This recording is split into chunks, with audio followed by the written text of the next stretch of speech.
ഡിസബിലിറ്റിയുടെ theme എന്ന് പറയുന്നത് കോവിഡാനന്തര കാലഘട്ടത്തിൽ ഫിസിക്കലി ചലഞ്ചഡ് ആയിട്ടുള്ള ആൾക്കാരുടെ അവകാശങ്ങൾക്ക് വേണ്ടിയുള്ള പോരാട്ടം എന്നതാണ്.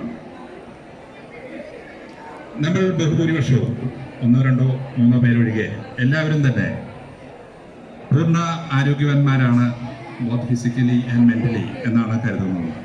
വിശദമായി പരിശോധിച്ച് കഴിയുമ്പോൾ ചില പ്രശ്നങ്ങൾ ഓരോരുത്തർക്കും കണ്ടെന്ന് വരാം. പ്രത്യേകിച്ച് സൈക്കോളജി പഠിക്കുന്ന ആൾക്കാരോട് സംസാരിച്ച് കഴിയുമ്പോൾ അവർക്കത് മനസ്സിലാക്കാൻ സാധിക്കും, ഓരോരുത്തരുടെ മെന്റൽ സ്റ്റെബിലിറ്റിയും ഹെൽത്തും ഒക്കെ. എന്തായാലും ഈ അവസരത്തിൽ മെന്റൽ ഡിസബിലിറ്റിയെ കുറിച്ച് ധാരാളമായിട്ട് പഠിക്കുന്ന സൈക്കോളജി ഡിപ്പാർട്ട്മെന്റ് തന്നെ ഫിസിക്കൽ ഡിസബിലിറ്റിയെ കുറിച്ചും ഒരു പരിപാടി സംഘടിപ്പിക്കുന്നത് എന്തുകൊണ്ടും അനുചിതമാണ്. ആദ്യം തന്നെ ഇത്തരമൊരു പരിപാടി സംഘടിപ്പിച്ച സൈക്കോളജി ഡിപ്പാർട്ട്മെന്റിലെ അധ്യാപകരെയും വിദ്യാർത്ഥികളെയും അനുമോദിക്കുന്നു. എന്തിനു വേണ്ടിയിട്ടാണ് ഈ ഒരു ഫിസിക്കൽ ഡിസബിലിറ്റി ഡേ ആചരിക്കുന്നത്? ഫിസിക്കലി ചലഞ്ചഡ് ആയിട്ടുള്ള ആൾക്കാരോട് ഒരു സഹാനുഭൂതി പ്രകടിപ്പിക്കുന്നതിന് വേണ്ടി അല്ല ഇത് സംഘടിപ്പിക്കുന്നത്. അവരുടെ കഴിവുകളും ഒക്കെ അംഗീകരിക്കുക, അവരുടെ അവകാശങ്ങൾക്കും നിലയുറപ്പിക്കുക എന്നതാണ് ഈ ദിനം കൊണ്ട് പ്രധാനമായിട്ട് ഉദ്ദേശിക്കുന്നത്. ഒരു ദിവസത്തെ ആചരണം മാത്രമാണെങ്കിലും മറ്റുള്ള 364 ദിവസവും അവരോടുള്ള നമ്മുടെ ഐക്യദാർഢ്യം പ്രഖ്യാപിക്കുകയും അവർക്ക് വേണ്ട ഹെൽപ്പ് ചെയ്യാൻ നമുക്ക് കഴിയണം. എങ്കിൽ മാത്രമേ ഈ ഒരു ദിനത്തിന്റെ ആചരണം കൊണ്ട് അർത്ഥവത്താകുന്നുള്ളൂ. അതുപോലെ നമ്മുടെ സ്ഥാപനത്തിനും അത്തരം വ്യക്തികളോട് ചില കമ്മിറ്റ്മെന്റ് ഉണ്ട്. അവർക്ക് വേണ്ട സൗകര്യങ്ങൾ ഒരുക്കി കൊടുക്കുക. ഇപ്പൊ ഗവൺമെന്റിന്റെ തന്നെ നയത്തിന്റെ ഭാഗമായിട്ട് പല പുതിയ കാര്യങ്ങളും ഫിസിക്കലി ചലഞ്ചഡ് ആയിട്ടുള്ള ആൾക്കാർക്ക് വേണ്ടി നടപ്പാക്കി വരുന്നുണ്ട്. സ്വാഭാവികമായും ഫിസിക്കലി ചലഞ്ചഡ് ആയിട്ടുള്ള ആൾക്കാർക്ക്, ഡിസബിലിറ്റി ഉള്ളവർക്ക് സാധാരണ വിദ്യാർത്ഥികളോട് പോലെ കോമ്പറ്റ് ചെയ്യാൻ സാധിക്കില്ല. അതുകൊണ്ട് തന്നെയാണ് ഒരു റിസർവേഷൻ പോളിസി ഗവൺമെന്റ് കൊണ്ടുവന്നിരിക്കുന്നത്. അവർക്കായിട്ട് ഒരു സീറ്റ് സംവരണം ചെയ്തിരിക്കുന്നത്, 1, 2 സീറ്റ് സംവരണം ചെയ്തിരിക്കുന്നത്. അതുകൂടാതെ ഇനി അടുത്തത് വരാൻ പോകുന്നത് ജോലിയിലുള്ള സംവരണമാണ്. ഒരു പക്ഷേ 1, 2 വർഷത്തിനുള്ളിൽ ആ വിഭാഗത്തിൽപ്പെട്ട ആൾക്കാരെയും നമ്മുടെ സ്റ്റാഫായിട്ട് ഇവിടെ കാണാൻ നിങ്ങൾക്ക് ചിലപ്പോൾ കഴിഞ്ഞെന്ന് വരാം. ഈ ഫിസിക്കലി ചലഞ്ചഡ് ആയിട്ടുള്ള ആൾക്കാർ പല കഴിവുകളും, പ്രധാനപ്പെട്ട കഴിവുകളും ഉണ്ടെന്നുള്ളത് ആ പോസ്റ്ററിൽ തന്നെ വളരെ വ്യക്തമാണ്. ചില പ്രത്യേക കഴിവുകൾ നമ്മളെക്കാൾ അധികം ഉണ്ട്. എൻ്റെ കൂടെ ഒരു ഫിസിക്കലി ചലഞ്ചഡ് ആയിട്ടുള്ള ആ വിഭാഗത്തിൽപ്പെട്ട ഒരാൾ പഠിച്ചിരുന്നു. അന്ധനായിട്ടുള്ള ഒരാളായിരുന്നു. പക്ഷെ അദ്ദേഹം അന്ന് പഠിച്ചിരുന്നത് അന്നത്തെ രീതിക്ക് ടേപ്പ് റെക്കോർഡറിലെല്ലാം റെക്കോർഡ് ചെയ്ത് അത് കേട്ട് പഠിക്കുകയാണ് ചെയ്തിരുന്നത്. അവരുടെ കഴിവെന്ന് പറയുന്നത് ഒരു പ്രാവശ്യം കേട്ടാൽ മാത്രം മതി അത് പഠിച്ചെടുക്കാൻ. 1, 2 പ്രാവശ്യം കേട്ട് പഠിച്ചെടുത്ത് UGക്കും PGക്കും അദ്ദേഹം 1ാം റാങ്കുകാരൻ, കാലിക്കറ്റ് യൂണിവേഴ്സിറ്റിയുടെ 1ാം റാങ്കുകാരൻ തന്നെയായിരുന്നു. അപ്പൊ അവർക്ക് കഴിവ് കുറവ് ഉണ്ടെന്ന് നമ്മൾ അതിനെ കൊണ്ട് അർത്ഥമാക്കേണ്ടതില്ല. പല പ്രത്യേക കഴിവുകളുമുണ്ട്, പ്രത്യേകിച്ച് ലേണിങ്ങിനുള്ളത്. പല മഹാന്മാരും കഴിവ് തെളിയിച്ചവരായിരുന്നു. ആൽബർട്ട് ഐൻസ്റ്റീൻ, തിയറി ഓഫ് റിലേറ്റിവിറ്റിയുടെ ആള്, അദ്ദേഹം ലേണിംഗ് ഡിസബിലിറ്റി ഉള്ള ആളായിരുന്നു. 3 വയസ്സ് വരെ സംസാരിക്കാൻ കഴിവില്ലാത്ത ആൾക്കാരായിരുന്നു. പ്രധാനമായും നമ്മുടെ ലേണിങ്ങിൻ്റെ വരുന്നതാണ് language learning and mathematics techniques, mathematical skill. അതിൽ സ്കൂൾ തലത്തിൽ പഠിക്കുമ്പോൾ ആൽബർട്ട് ഐൻസ്റ്റീൻ മാത്തമാറ്റിക്കൽ സ്കില്ല് ഇല്ലാത്ത ആളായിരുന്നു. അദ്ദേഹമാണ് ലോകപ്രശസ്ത ശാസ്ത്രജ്ഞനും അതുപോലെ നോബൽ പ്രൈസ് വിന്നറും ഒക്കെ ആയിട്ട് മാറിയിട്ടുണ്ട്. അതുപോലെ നിങ്ങൾ കേട്ടിട്ടുണ്ടാവും ഹെലൻ കെല്ലർ, അതുപോലെ സ്റ്റീഫൻ ഹോക്കിൻസ്. അപ്പോൾ സ്റ്റീഫൻ ഹോക്കിൻസ് ഒക്കെ പാരലൈസ്ഡ് ആയിട്ട് വീൽ ചെയറിലാണ് ജീവിതം കഴിച്ചു കൂട്ടിയത്. So life would be a tragic if it were not funny എന്നാണ് അദ്ദേഹം പറഞ്ഞു വെച്ചിരിക്കുന്നത്. ഇന്ത്യയിലും അതിന് പറ്റിയ ഉദാഹരണങ്ങളുണ്ട്. അരുണിമ സിൻഹ എന്ന് പറയുന്നത് ഒരു ട്രെയിൻ അപകടത്തിൽ, ഒരു ട്രെയിനിൽ യാത്ര ചെയ്യുമ്പോൾ ഒരു അക്രമി അവരെ പുറത്തേക്ക് തള്ളിയിട്ട് അങ്ങനെയാണ് ഒരു ഫിസിക്കലി ചലഞ്ചഡ് ആയിട്ടുള്ള വ്യക്തിയായി മാറിയത്. അതിനുശേഷമാണ് അവർ മൗണ്ട് എവറസ്റ്റ് കീഴടക്കുന്നത്. ഇത്രയും ഇൻസ്പയറിംഗ് ആയിട്ടുള്ള ധാരാളം ആൾക്കാർ ഈ ലോകത്ത് ജീവിക്കുന്നുണ്ട്. അവരൊന്നും വിധിയെ പഴിച്ചിരിക്കുന്നില്ല. പകരം അതിനോടെല്ലാം പോരാടി നമ്മുടെയുള്ള സഹകരണത്തോടുകൂടി, പ്രോത്സാഹനത്തോടുകൂടിയാണ് വിജയം കൈവരിച്ചിരിക്കുന്നത്. ഇത്തരം ദിനം അങ്ങനെയുള്ള ആൾക്കാർക്ക് വേണ്ടി നമുക്ക് ചിലവഴിക്കാം. All the best. Thank you. Thank you, sir, for your valuable words.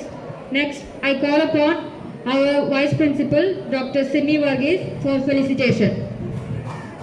ഏറ്റവും ബഹുമാനീയനായ പ്രിൻസിപ്പൽ ബിനു സർ, സൈക്കോളജി വകുപ്പ് മേധാവി മിലു മിസ്, സ്നേഹം നിറഞ്ഞ അധ്യാപക അനധ്യാപക വിദ്യാർത്ഥി സുഹൃത്തുക്കളെ, നമ്മുടെ കോളേജിലെ സൈക്കോളജി വകുപ്പും IQAC-യും സംയുക്തമായിട്ടാണ് ഇന്ന് വേൾഡ് ഡിസബിലിറ്റി ഡേ ഇവിടെ ആചരിക്കുന്നത്. മിനു സാറ് പറഞ്ഞതുപോലെ നിരവധി ഉദ്വേഗജനകമായ കഥകൾ നമ്മൾ കേട്ടിട്ടുണ്ട്. പത്രമാസികകളിലൂടെ ഇത്തരം അംഗപരിമിതരായവരുടെയും ഫിസിക്കലി ഉള്ളവരുടെയും നിരവധി ചലഞ്ചിങ് ആയിട്ടുള്ള അല്ലെങ്കിൽ നിരവധി പ്രോത്സാഹനജനകമായിട്ടുള്ള കഥകൾ നമ്മൾ ധാരാളം കേട്ടിട്ടുണ്ട്. നമ്മുടെ കോളേജിലും ഇത്തരത്തിലുള്ള വളരെ കുറച്ച് വിദ്യാർത്ഥികളെങ്കിലും പഠിക്കുന്നുണ്ട്.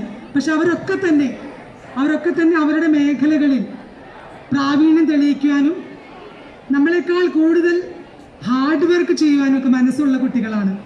ഇങ്ങനെയൊരു ദിനം നമ്മൾ ആചരിക്കുമ്പോൾ തീർച്ചയായിട്ടും നമ്മൾ അവരോട് സഹതാപമല്ല അവർക്ക് ആവശ്യം, നമ്മുടെ സ്നേഹവും നമ്മുടെ സഹകരണവും നമ്മുടെ സഹവർത്തിത്വവുമാണ്.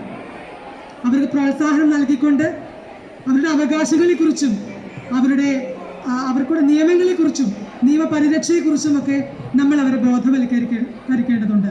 ഇത്തരമൊരു സാഹചര്യത്തിൽ ഇങ്ങനെയൊരു പരിപാടി സംഘടിപ്പിക്കുവാൻ, ഒരു റാലിയിലൂടെ വളരെ മഹത്തായൊരു സന്ദേശം നൽകുവാൻ മുൻകൈയെടുത്ത മിലു മിസിനും സൈക്കോളജി വകുപ്പിനും മുഴുവൻ അധ്യാപക വിദ്യാർത്ഥി സുഹൃത്തുക്കൾക്കും അഭിവാദ്യങ്ങൾ അർപ്പിച്ചുകൊണ്ട് നിർത്തുന്നു. നന്ദി, നമസ്കാരം. Thank you, ma'am.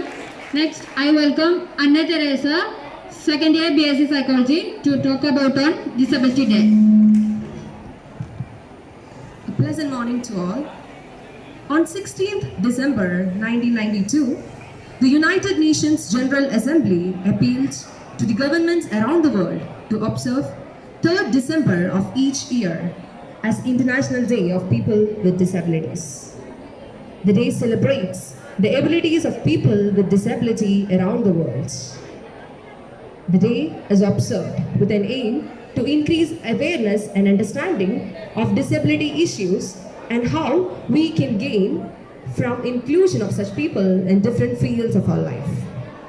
Today, as we have gathered here to observe the World Disability Day, it's time we think, we analyze and we change the notion that we have created about disability. The term glass ceiling was used for the first time in 1962 with regard to the women's advancement in the field of profession. And today I believe this word glass ceiling has the greatest significance in the field of diverse abilities, that is, disabilities. And the glass ceiling that I speak about is not above us, rather it is within us. It's very important for us to understand that we have created a very tough glass ceiling within our hearts, and that is the exact reason why people with disabilities are not being able to fulfill their potentials. Our attitudes, our beliefs, our prejudices, our thoughts, our fears, everything about disability, our ignorance of abilities, all these are becoming a burden, a hurdle and a barrier to the path of success. So what do you think? Blind person lives in the world of darkness? Sorry, it's not. Blind person lives in the world of imagination, in the world of creativity, in the world of sound and many more. And this is exactly what we have to change. We have to learn to focus on what they can and not what they cannot. India's 10% of the population lives with disability, which means that disability is here to stay. It existed, it exists, and it will continue to exist. So what we have to do is to change the single story that we have created about disability. And the problem with the single story is that it drops away the dignity of such people. It damages the recognition of human equality and emphasizes on differences. It emphasizes on how different we are rather than how similar we are. So as far as the glass ceiling is concerned, we may not be able to break it because it's very tough. But we may be able to kick it so that someone else after us can really break it. So let us start doing it so that we will become a better version of ourselves. We will become a person who's aware, sensitive and sensible, aware of the world around us, aware of how people are different. People with disabilities definitely do things, but they do it differently. A blind person, he sees, but maybe with his hands, and a deaf person definitely hears, but perhaps with a hearing aid. And maybe a person who's on a wheelchair definitely walks, but maybe with the wheelchair. So let's start thinking differently, and that's what exactly we have to do, to start thinking differently. Thank you. Thank you, Anna. That was a wonderful speech. Next, it's time to announce the winner for the following competition. Poster making.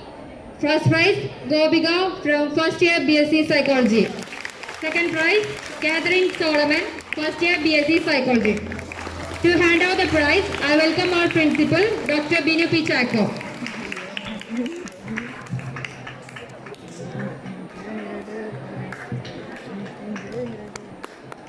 Thank you all.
One more remix.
On a summer evening, and it sounds sexy.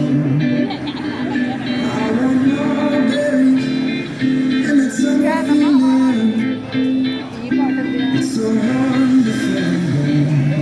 പുരസ്കാരം ലഭിച്ച നമ്മുടെ Sandra Davis നമ്മുടെ ഉന്നത വിദ്യാഭ്യാസ വകുപ്പ് മന്ത്രി Shrimati R ബിന്ദുവിൽ നിന്ന് ശ്രേഷ്ഠ പുരസ്കാരം ലഭിച്ച നമ്മുടെ സാൻഡ്ര ഡേവിസ് എത്തിക്കൊണ്ടിരിക്കുകയാണ്. ഏതാനും നിമിഷങ്ങൾക്കുള്ളിൽ സാന്ദ്ര എത്തിച്ചേരും. സാന്ദ്ര ഉദ്ഘാടനം ചെയ്ത് നമ്മുടെ ഇന്നത്തെ വേൾഡ് ഡിസബിലിറ്റി ഡേ അവിസ്മരണീയമാക്കും. ഏതാനും നിമിഷങ്ങൾക്കുള്ളിൽ സാന്ദ്ര ഇവിടെ കൊന്ന് കയറിക്കൊണ്ടിരിക്കുകയാണ്.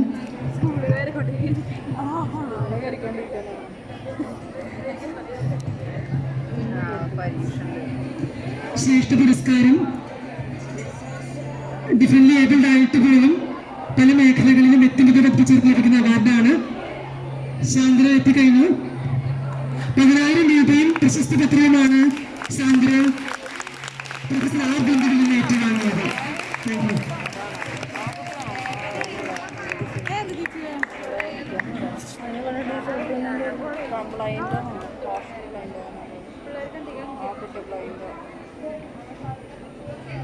A candle of hope lit in someone's life will definitely brighten your life one day.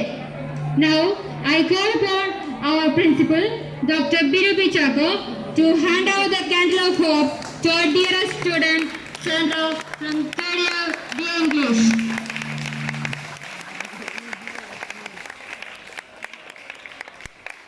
Now I welcome Sandra for sharing her experience with us.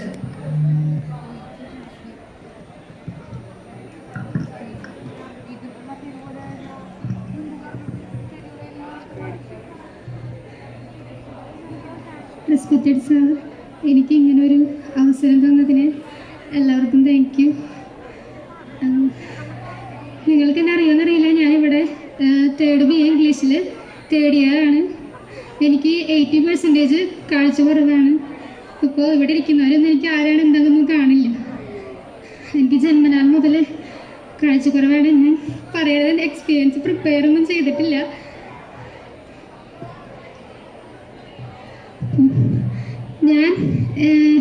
എനിക്ക് 80% കാഴ്ച കുറവാണ്. എന്നിരുന്നാലും ഞാൻ എൻ്റെ ഒരു കാഴ്ച കുറവാണെന്ന പേരിൽ ഞാൻ ഒരിക്കലും വീട്ടിൽ എനിക്ക് ഈ ഒരു കുറവാണല്ലോ എന്ന് പറഞ്ഞിട്ട് ഇരുന്നിട്ടില്ല. സാധാരണ ആൾക്കാരെ പോലെ ആവാനായിരുന്നു എനിക്ക് ആഗ്രഹം. പക്ഷെ പല ബുദ്ധിമുട്ടുകളും ഇങ്ങനെ ഒരു കാഴ്ച കുറഞ്ഞ പേരിൽ ഞാൻ അനുഭവിച്ചിട്ടുണ്ട്. അപ്പോൾ ഇപ്പം ഞാൻ പാട്ട് പഠിച്ചിട്ടുണ്ട്, ഡാൻസ് പഠിച്ചിട്ടുണ്ട്, പിന്നെ കീബോർഡ് പഠിക്കാൻ പോയിട്ടുണ്ട്. അപ്പോഴൊക്കെ ഫസ്റ്റ് ചെല്ലുമ്പോൾ കാഴ്ച കുറവെന്ന പേരിൽ അവർ ഇത് പറ്റില്ല, എനിക്ക് പറ്റില്ല എന്നാണ് പറയാറ്. അപ്പം ഞാൻ പറയാറുണ്ട്, എനിക്ക് ഒരു വട്ടം ഒരു അവസരം തരും, എന്നിട്ട് നോക്കിയിട്ട് പറ്റില്ലെങ്കിൽ പിന്നെ പഠിക്കേണ്ടെന്ന് പറയും. അപ്പോൾ ഫസ്റ്റ് ഡേയിൽ തന്നെ ഞാൻ നന്നായിട്ട് പെർഫോമൻസ് ചെയ്ത് കാണിക്കുമ്പോൾ പിന്നെ അവരെന്നെ എടുക്കാറുണ്ട്.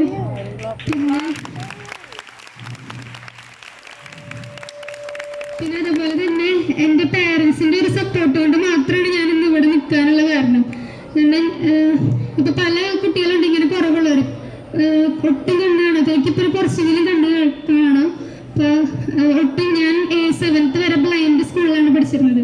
അപ്പോൾ എന്നേക്കാളും കുറവുള്ള ഒരുപാട് പേര്, എന്നേക്കാളും ഉയരങ്ങളിലെത്തിയവർ ഒരുപാട് പേരുണ്ട്.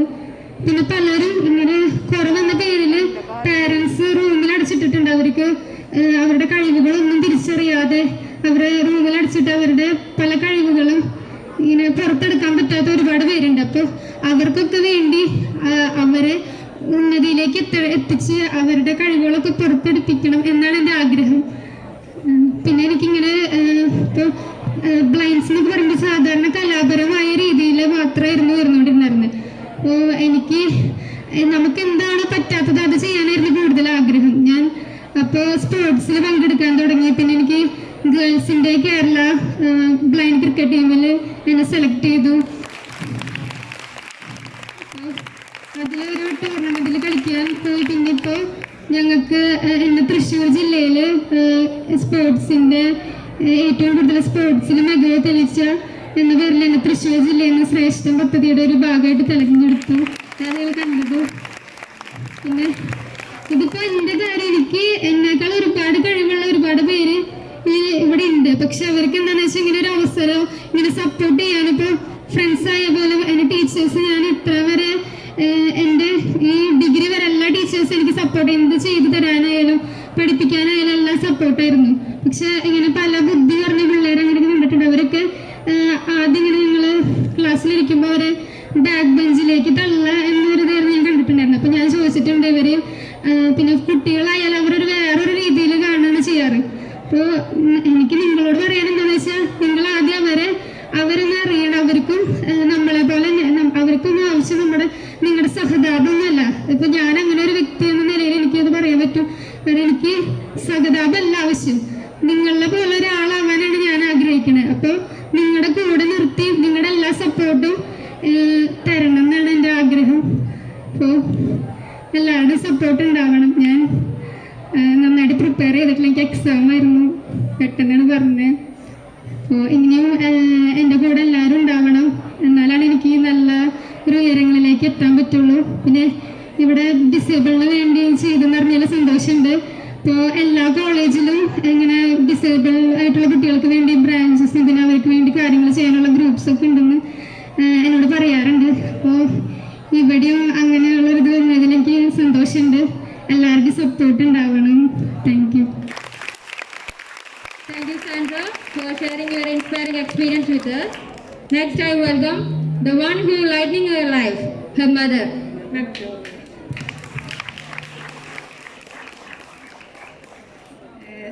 സ്നേഹം നിറഞ്ഞ ടീച്ചേഴ്സ്, പിന്നെ എൻ്റെ മക്കളെ, പിന്നെ ആരെന്നറിയില്ല, എല്ലാവരോടും എൻ്റെ നമസ്കാരം. ഞാൻ എൻ്റെ മോളെ പറ്റി പറയാൻ ഒരു എക്സ്പീരിയൻസ് ഇവിടെ ഷെയർ ചെയ്യാൻ പറഞ്ഞതുകൊണ്ട് ഞാൻ പറയുന്നതാണ്. ഞാൻ എപ്പോഴും നിങ്ങളൊക്കെ എന്നെ കണ്ടിരിക്കും, നല്ല പരിചയമായിരിക്കും, ഇവിടെ സ്ഥിരം ഉണ്ടാവും. എല്ലായ്പ്പോഴും ഞാൻ മോളെ കൊണ്ടുപോകും. ഇവിടെ സ്ഥിരം ഇരുന്ന് കൊന്ത ചെല്ലാണ് എൻ്റെ ഡ്യൂട്ടി.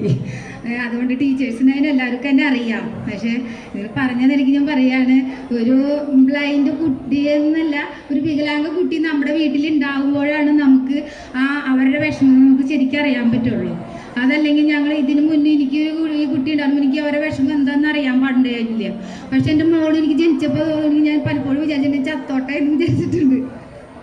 അങ്ങനെ പോലും മനസ്സിൽ കരുതിയിട്ടുണ്ടായിരുന്നില്ല. പിന്നെ അപ്പോൾ ഡോക്ടർ പറഞ്ഞു, ഇങ്ങനെയൊക്കെ എല്ലാവരും അങ്ങനെ ചെയ്യാന്ന് വെച്ചാൽ പിന്നെ എന്തുകൊണ്ട്, പിന്നെ ഇങ്ങനെയുള്ള കുട്ടികൾ എന്ത് ചെയ്യും എന്ന് ചോദിച്ചു. ഇങ്ങനെയുള്ള കുട്ടികളെ അവരെ ലക്ഷ്യത്തിലെത്തിച്ച് അവരെ ഉയരങ്ങളിൽ എത്തിക്കുമ്പോഴാണ് നമുക്ക് അതിൻ്റെ ഒരു ഇത് കിട്ടുക. നിങ്ങൾ അതാണ് ചെയ്യേണ്ടതെന്ന് പറഞ്ഞു. പിന്നീട് ഞാൻ കരഞ്ഞിട്ടില്ല.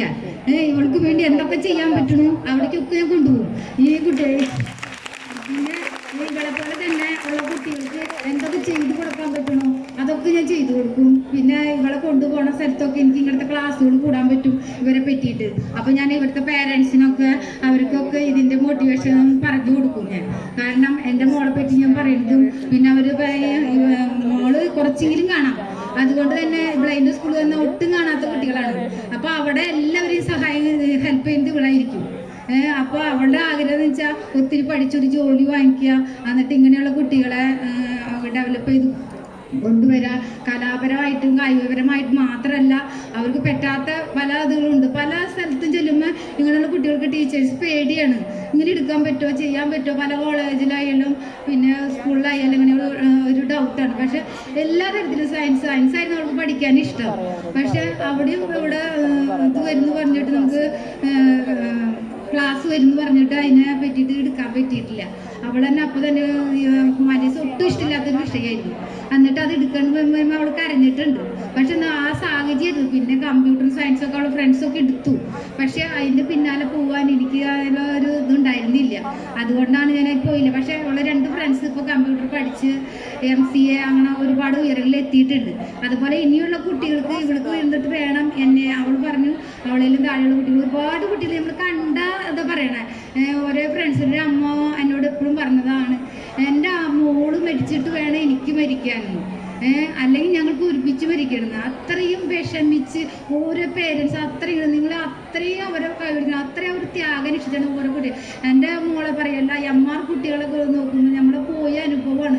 ഓരോ അമ്മമാരിൽ നിന്ന് കരയും കാണുമ്പോൾ നമ്മൾ ദൈവം ഇങ്ങനെയാണോ, എന്തിനാ പിന്നെ ജീവിക്കണം, അങ്ങനെയൊക്കെ പല അനുഭവമുണ്ട്. പക്ഷെ നമ്മൾ അവർ കാണണം, അവരെ അറിയണം, സപ്പോർട്ട് ചെയ്യണം. ഇപ്പം നമ്മൾക്ക് അവരെ കാണുമ്പോൾ ഞങ്ങൾ സപ്പോർട്ട് ചെയ്തുകൊണ്ട് അങ്ങനെ ഉണ്ടാകുന്നില്ല, അവരെ അടുത്ത് നിന്ന് അവരെ വിഷമങ്ങൾ അറിയാനും അവർക്ക് വേണ്ട സഹായങ്ങൾ ചെയ്യാനും അതൊക്കെ ചെയ്ത് അവരെ കൂടെ നിൽക്കുമ്പോഴാണ് അവരെ വിഷമങ്ങൾ അറിയാൻ പറ്റുക. അത് പറഞ്ഞ് നമ്മുടെ വീട്ടിലൊരാളുണ്ടാകുമ്പോഴാണ് നമുക്ക് അതിനെപ്പറ്റി ചിന്തിക്കാനും പ്രവർത്തിക്കാനും തോന്നുക. ഇപ്പോൾ പല കുട്ടികളും ഞങ്ങളുടെ മാതാപിതാക്കൾ ഉള്ളിൽ വീടുകളിൽ അടച്ചിട്ടിട്ട് നമ്മൾ കണ്ടിട്ടുണ്ട്. ഇപ്പോൾ ഒത്തിരി കഴിവുണ്ട്, പക്ഷെ അവരെ കൊണ്ടുപോകാനോ അവരെ പുറം ലോകം കാണിക്കാനോ ചെയ്യാത്ത ഒരുപാട് മാതാപിതാക്കളുണ്ട്. അപ്പോൾ അവരോടൊക്കെ എനിക്ക് പറയാനുള്ളത്, എല്ലാ കുട്ടികൾക്കും ദൈവം ഒരു കഴിവ് കൊടുത്തിട്ടുണ്ട്, ഒന്നല്ലെങ്കിൽ ഒന്നായിട്ട് കൊടുത്തിട്ടുണ്ട്. അത് നമുക്ക് എങ്ങനെയൊക്കെ വികസിപ്പിച്ചെടുക്കാം. അങ്ങനെ അത് ടീച്ചേഴ്സ് ആയാലും പേരൻസ് ആയാലും നാട്ടുകാരായാലും ഒക്കെ അവർക്ക് സപ്പോർട്ട് ചെയ്യണം. കാരണം അവർ എങ്ങനെയാണ് ഉയരുന്നത്, അവർക്ക് ആദ്യത്തെ പടി അവർക്ക് അറിയില്ല. ഒരു കുറച്ച് ഉയർന്ന് കുറച്ച് സപ്പോർട്ട് കിട്ടി കഴിഞ്ഞാൽ അവർ പെട്ടെന്ന് ഉയരും. അതാണ് എനിക്ക് പറയാനുള്ളത്. ഇങ്ങനെ ചില ഇതിലൊക്കെ ചേരുന്ന കുട്ടികളുടെ അമ്മമാർ പറയും, ഇപ്പോൾ ഒരു സ്ക്രൈബ് എഴുതാൻ പോലും നമുക്ക് ചിലപ്പോൾ മറ്റുള്ളവരെ ആശ്രയിക്കേണ്ടി വരുമ്പോൾ അതൊക്കെ ഒരു വിഷമം. ഒരു സ്ക്രൈബ് എഴുതുക, ഒരു പരീക്ഷ എഴുതാന്ന് പറഞ്ഞാൽ സ്വന്തം മനസ്സിൽ നിന്ന് എടുത്ത് എഴുതുന്നതും ഒരു കുട്ടിയെ കൊണ്ട് എഴുതിക്കുന്നതും തമ്മിൽ രണ്ട് വ്യത്യാസമുണ്ട്. നമ്മൾ പറഞ്ഞ നമുക്കെന്ന് വെച്ചാൽ ഒരു ആൻസർ കിട്ടിയില്ലെങ്കിൽ തന്നെ നമുക്ക് എന്തെങ്കിലും ഉണ്ടാക്കി എഴുതാനായിട്ട് നമ്മൾ സ്വയമായിട്ട് പറ്റും. ഒരു സ്ക്രൈബ് എഴുതാന്ന് വെച്ചാൽ നമുക്ക് അവരോട് അങ്ങനെ പറഞ്ഞു കൊടുക്കണം, അത് എത്രത്തോളം അവർക്ക് മുഴുവൻ പഠിച്ചിട്ട് കൊടുക്കാൻ പറ്റും, ആ ടെൻഷനുകളൊക്കെയാണ്. അതുകൊണ്ട് തന്നെയാണ് അവൾ ഇപ്പം ഇന്ന് എൻ്റെ അപ്പൻ്റെ കുർബാനയായിരുന്നു, അവിടെ പോയി അത് കഴിഞ്ഞ് ഇങ്ങോട്ട് കൊണ്ടുവരാനായിട്ട് പറഞ്ഞ് വൈകി ടീച്ചർ 12 മണിക്ക് വരാൻ പറഞ്ഞതാണ്, തെറ്റാൻ പറ്റിയില്ല. എന്നിട്ട് മോൻ വരുന്നത് നോക്കി നിന്നിട്ട് വന്നതാണ്. പിന്നെ അതുപോലെ തന്നെ ഇവിടെ ഇതുപോലെയുള്ള ഇതൊക്കെ കണ്ടിട്ടാണ് അവളെ നമ്മൾ സെലക്ഷൻ പോലും ചെയ്തില്ല. അവൾ ഓൾറെഡി അവളെ ബ്ലൈൻഡ് ക്രിക്കറ്റ് എടുക്കുകയാണ് ചെയ്തത്. എന്ന് വെച്ചാൽ അവളെ പെർഫോമൻസ് അവൾ ബ്ലൈൻഡ് സ്കൂളിലായപ്പോൾ കണ്ടിട്ടുണ്ട് ടീച്ചേഴ്സ്. അപ്പോൾ പിന്നെ ഇപ്പോൾ പള്ളിക്കുന്നത്താണ് പഠിച്ചത്. അവിടുത്തെ ടീച്ചേഴ്സ് തന്നെ ഏത് നേരം എപ്പോഴും വിശേഷം ചോദിക്കും. എന്നുവെച്ചാൽ അത്രയും അവർ ഇവിടെ പറ്റി അറിയാനും ആഗ്രഹിക്കുന്നുണ്ട്. ഭയങ്കര സപ്പോർട്ടീവായിരുന്നു. +2 പഠിക്കുമ്പോഴും ഈ അളകപ്പൂർ സ്കൂളിലാണ് പഠിച്ചത്. കുറേ സ്കൂളിൽ പഠിച്ചിട്ടുണ്ട്. നമ്മുടെ JN ചത്താണ് ഇംഗ്ലീഷ് മീഡിയം സ്കൂളിൽ ഞാൻ പറഞ്ഞയച്ചതാണ്. പക്ഷെ നമുക്ക് മാതാപിതാക്കൾ പേരൻസായിട്ടൊരു ടച്ച് അവർ തരുന്നില്ല. അപ്പോൾ ഹോസ്റ്റലിൽ ഫുൾ ടൈം. അപ്പോൾ അവർ മാതാപിതാക്കളെ അറിയാൻ അവർക്ക് സാധിക്കാത്തത് കൊണ്ട് ഞാൻ പറഞ്ഞു, പേരൻസായിട്ടൊരു ബന്ധമില്ല, എനിക്ക് ഇംഗ്ലീഷ് മീഡിയം വേണ്ട, ഞാനൊരു മലയാളം മീഡിയത്തിൽ ചേച്ചോട്ട് ഞാൻ അവളെ പഠിപ്പിക്കണമെന്ന് നമ്മൾ ബ്ലൈൻഡ് സ്കൂളിൽ ചേർത്തു. പിന്നീട് ഞാൻ തന്നെ അവിടെ ചെന്നിരുന്ന് അവളെ പഠിപ്പിക്കുക ചെയ്തത്. ബ്രെയിലിൽ ഞാൻ പഠിച്ചു, അവളും ബ്രെയിലിൽ പഠിച്ചു. അതുകൊണ്ട് തന്നെ മലയാളം അവൾക്ക് അത്രയാണ്ട് സ്പീഡ് കുറവായിരുന്നു. പക്ഷേ ഇപ്പോൾ അവൾ വീണ്ടും ഞാൻ 8ാം ക്ലാസ് പഠിക്കും ഇംഗ്ലീഷ് മീഡിയത്തിൽ അളകപ്പൂർ സ്കൂൾ ഗവൺമെൻറ് സ്കൂൾ പഠിച്ചാൽ അവൾ പറഞ്ഞു. അങ്ങനെ പറഞ്ഞിട്ട് അത്താണിൽ എന്നെ കൊണ്ട് ചേർത്താൻ പോയി. ഇപ്പോൾ അവൾ പറഞ്ഞു, എനിക്ക് വേണ്ട, സാധാരണക്കാരുടെ ഗവൺമെൻറ് സ്കൂളിൽ പഠിച്ചാൽ മതി എന്ന് അവൾ പറഞ്ഞിട്ട് അവിടെ പോയി പഠിച്ച് അവൾ ഇംഗ്ലീഷ് മീഡിയത്തിൽ ചേർന്ന് അവിടെ അവൾ നല്ല മാർക്ക് വാങ്ങിച്ചു. അതുപോലെ +2 92% മാർക്ക് അവൾ വാങ്ങിച്ചു. അതുപോലെ അവൾക്കൊന്നും കഴിവില്ലാതെ ഇതിനേക്കാൾ ഒത്തിരി കഴിവുള്ള കുട്ടികൾ നമ്മുടെ ഇടയിലുണ്ട്. പക്ഷെ അവരെ ഉയർത്തിക്കൊണ്ട് വരാൻ ആരും മുന്നോട്ട് വരുന്നില്ല. അതുകൊണ്ട് ഞാൻ പറയുകയാണെന്ന് വെച്ചാൽ നിങ്ങളുടെയൊക്കെ സപ്പോർട്ട് ചെയ്യും. നമ്മുടെ ഇവിടെ ഒരു ടീമില്ല എന്നാണ് ഞാൻ കേട്ടത്. ക്രൈസ്റ്റ് കോളേജിലും സെൻറ്റ് തോമസ് കോളേജിലൊക്കെ ഈ ഇവർക്ക് ബ്ലൈൻഡിനോ തന്നെയല്ല ഈ ഹാൻഡിക്രാഫ്റ്റായ കുട്ടികൾക്കൊക്കെ ഒരു ടീമായിട്ടൊരു ഇതുണ്ടെന്ന് പറഞ്ഞത്. അവർ സപ്പോർട്ട് വേണ്ടി ഇവിടെ അങ്ങനെ ഇല്ല. ടീച്ചേഴ്സിനൊന്നും അറിയില്ല. 13 വർഷമായിട്ട് ഒരു ബ്ലൈൻഡ് കുട്ടി ഇവിടെ ഉണ്ടായിട്ടില്ല എന്നാണ് ടീച്ചർ പറഞ്ഞത്. അപ്പോൾ അതല്ല, നമുക്ക് എല്ലാ കാറ്റഗറിയിലുള്ള കുട്ടികൾക്കും സപ്പോർട്ടീവ് ആവാൻ നിങ്ങളൊക്കെ സഹായിക്കുന്ന കുട്ടികളാണെന്ന് സാന്ദ്ര എപ്പോഴും പറയും. എല്ലാവരും സഹായിക്കാൻ മനസ്സുള്ള കുട്ടികളാണ്. അപ്പോൾ ഒരു ടീം ഉണ്ടായിട്ട് ഇങ്ങനെയുള്ള കുട്ടികളായി ഇപ്പോൾ സാന്ദ്ര ഇപ്പോൾ ഈ കൊല്ലം കഴിഞ്ഞാൽ പോയി. ഇനിയുള്ള വരുന്ന കുട്ടികളെ ഇങ്ങനെ ഉയർത്തിക്കൊണ്ട് വരാൻ നിങ്ങളെല്ലാവരും സപ്പോർട്ട് ചെയ്യണം. അതുപോലെ തന്നെ ഇത്ര നേരം എൻ്റെ വാക്കായിട്ടിരുന്ന് നന്ദി. Thank you so much for sharing your inspiring experience with us. Next, I welcome Munavira Nasrin, 2nd MSc Clinical Psychology, for vote of thanks. Good afternoon all. I am honored and privileged to give a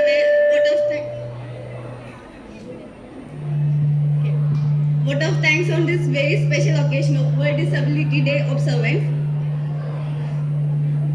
Let me first of all start by giving thanks to the Almighty for making this a very successful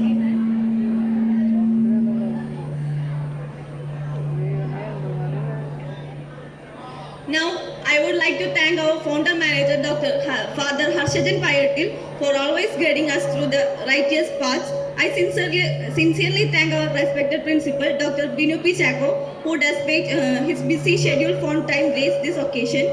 I would also like to express my heartfelt thanks to our Vice Principal, Dr. Simi Varghese, for her valuable presence on this occasion. Thank you, ma'am.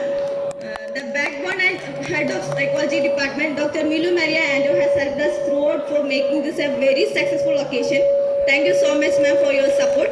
Now I would like to thank our staff coordinator, Dr. Soumya Starlet, who in her absence encouraged all our efforts and valued all our interests. And I also like to thank all the other teachers, psychology department, for their help and support. I like to thank Ms. Sandra from 3rd BA English and Anna Therese from 2nd BSc Psychology for their valuable contribution to making this occasion successful. Special thanks to the non-teaching staffs, Mr. Charlie and Mr. Alvin, for their technical support. Last but not the least, thank you all for your support. Well, it's time to wind up our session. Once again, thank you so much all for being joining with us.